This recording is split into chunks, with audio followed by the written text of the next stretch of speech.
Good afternoon and Jai Hind children. Welcome back to your own English class with Shomi ma'am. So children, today is the day when I'll try to wind up with your first lesson from your own My English Folder, the MCB. Look, this is how your book looks like. Okay. So, the name of the chapter which we dealt was We Had Fed the Heart on Fantasies. That is the name of the unit. And the section 1 was What on Earth Is It? Look, today I fetched my book. It was kept inside, so I had to take it out so that you all can get familiar. Okay. So, as you can see, I'm already set with my class today.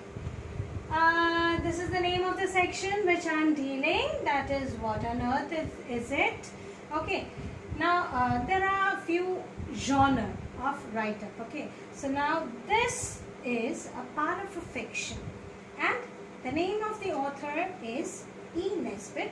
She's a lady, so you can say that she's an authoress. And now let me just brief you just one or two lines about the author.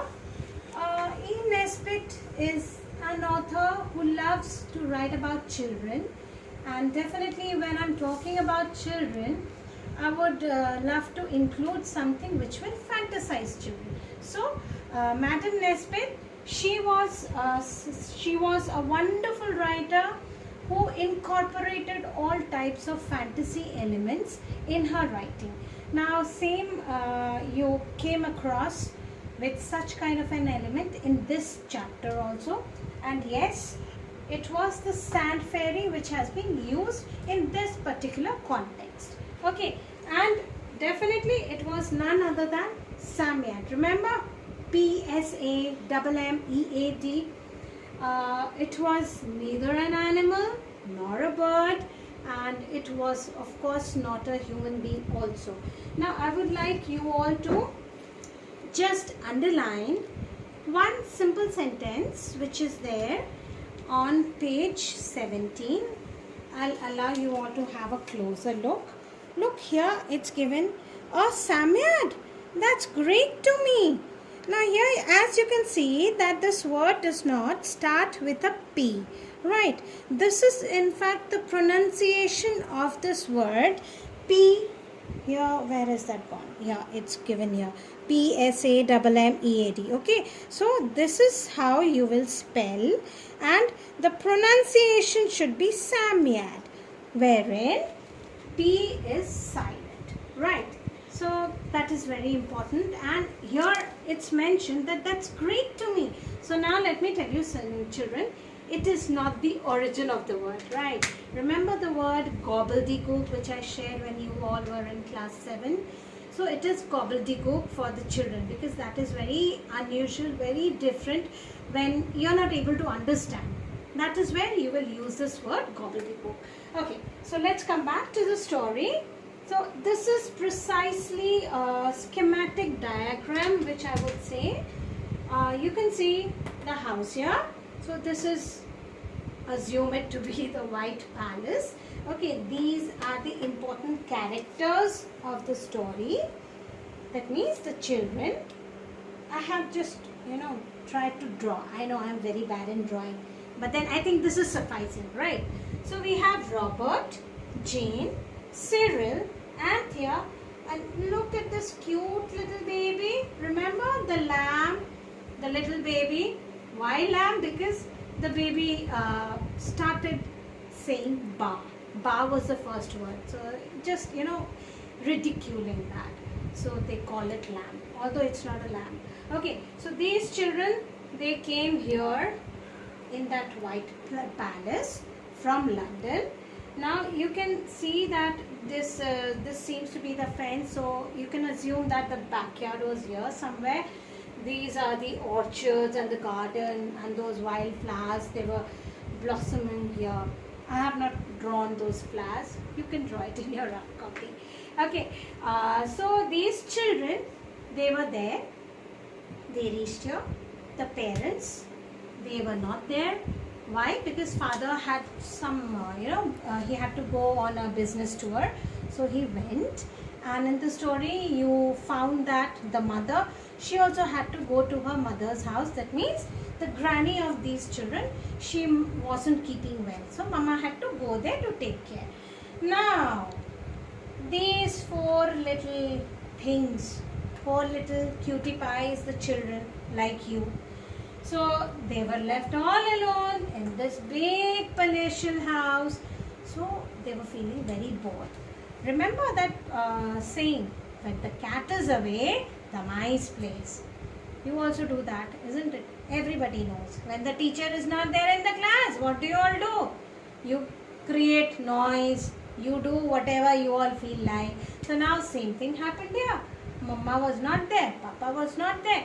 So now they had to do something. They were feeling very bored. So they had to elapse time. Okay. Elapse time means they had to spend time. So what was the idea? How would they spend time? Because that house was very, very old types, very conservative. It did not have shelves. It did not have any proper cupboards wherein they could, keep their things and stuff. Okay, so they had to think of something to do. Idea came to one of the children. What was the idea? They all thought that they should go somewhere far off for a picnic. Okay. And what happened? What was that area? It was here. It might be beyond this. Okay. Near the backyard garden. So they all went. And they carried a spade. Because they're all, having those wild ideas. And the idea was to dig. Dig with that spade. Here. Look at this small little spade I have tried to draw. So all were carrying spades. They took this little baby also because they could not keep that baby all alone in that big house. Okay. So they took that baby also. They reached in their backyard and there, it was very much muddy. Something I would say it wasn't really a very swampy, but then yes, it was somewhat near being swampy. And where do you find a swamp? Definitely near a water body. It can be near the seashore, beach area or near the river banks also. Here in Varanasi, you will just find near Assi Ghat or any of the ghats, right? So let's come back to the context. So they went near the gravel pit. Now they had to do something. So what was the idea? The idea was a brilliant one. They will dig that backyard. They will create a big gravel pit.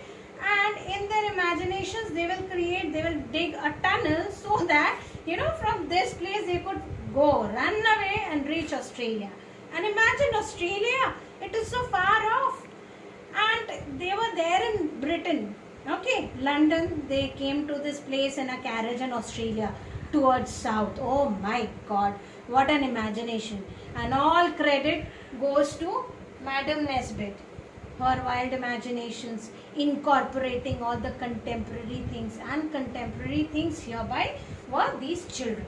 Okay, and now what happened? They reached, might be somewhere here, and then they had to dig and dig. They kept on digging and digging and digging so that they could reach Australia. Okay, so that was the imagination. Now, what do they see in that gravel